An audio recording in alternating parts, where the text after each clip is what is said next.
ভাদ্র মাস এলেই পাকা তাল বাড়িতে আসবেই আসবে। আর তাল আমার এতটাই পছন্দ, ছোটবেলা থেকেই হাতের আঙুলে তাল নিয়ে মুড়ি দিয়ে মেখে খেতে কী যে ভালো লাগতো, সেই ভালো লাগা আজও কমেনি।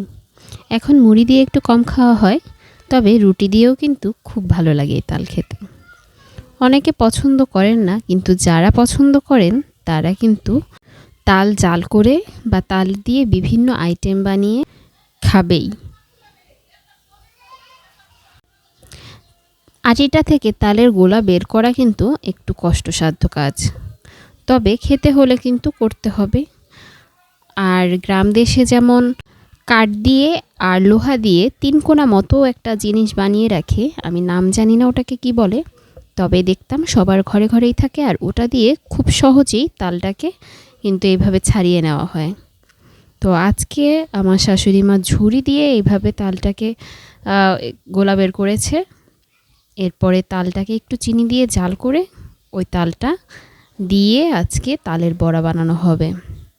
তালের বড়ার মধ্যে কিন্তু কলাও দেওয়া যায়, তাই প্রথমে কতগুলো কলা ছুলে নিয়ে তার মধ্যে তাল দিয়ে পরিমাণ মতো দুধ দিয়ে, দুধ কিন্তু খুব বেশি দেওয়া যায় না, তাহলে গোলাটা একদম পাতলা হয়ে যায়। এরপরে ময়দা, চিনি আর তালের বড়াটা যাতে একদম নেতিয়ে না যায় সেই জন্য দিতে হয় সুজি। আর সুজি না দিয়ে যদি চালের গুঁড়োটা দেওয়া যায় তাহলে কিন্তু বড়াটা আরও ভালো লাগে খেতে। তবে সব সময় তো চালের গুঁড়ো ঘরে করা থাকে না, তাই সুজিটা দিয়ে দিয়েছে। এবার মিডিয়াম আঁচে এই বড়াগুলোকে ভেজে নিতে হবে। মিডিয়াম আঁচে ভাজলে ভেতরটাও খুব সুন্দরভাবে হয়, আর যদি বেশি আঁচে ভাজা হয় তাহলে খুব তাড়াতাড়ি লাল হয়ে যায় বা পুড়ে যায়, কিন্তু ভেতরটা কিন্তু ঠিকঠাক মতো হয় না।